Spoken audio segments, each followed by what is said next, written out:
नमस्कार विद्यार्थी मित्रांनो, आरटी मार्फत एक महत्त्वाची अपडेट आलेली आहे। विद्यार्थी मित्रांनो, केवळ एकाच स्पर्धा परीक्षा पूर्व प्रशिक्षणा निवडी संदर्भात जी तुम्हाला मुदत देण्यात आली होती, त्या मुदतीमध्ये आता तुम्हाला मुदतवाढ मिळालेली आहे। विद्यार्थी मित्रांनो, या संबंधीची माहिती आपण या व्हिडिओच्या माध्यमातून बघणार आहोत।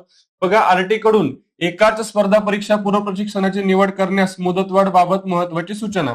आता याच्यामधला जो मुद्दा आहे बघा, स्पर्धा परीक्षा पूर्व प्रशिक्षण कार्यक्रम 2025-26 मधील विविध स्पर्धा परीक्षेच्या गुणवत्ता किंवा प्रतीक्षा यादीमध्ये निवड झालेल्या उमेदवारांनी केवळ एकाच स्पर्धा परीक्षा पूर्व प्रशिक्षणाची निवड करण्याबाबत आता या संबंधीची जी तारीख होती बघा, ती तारीख होती याच्या अगोदर 26 डिसेंबर 2025 सायंकाळी 5 पर्यंत ईमेल स्वीकारण्यात येणार होते, पण आता त्याच्यामध्ये पर्यंत मुदत देण्यात आली होती, तरी त्यास मुदतवाढ देण्यात येत असून ईमेल स्वीकारण्याची अंतिम तारीख आता राहणार आहे 31 डिसेंबर 2025 पर्यंत वाढवण्यात आलेली आहे।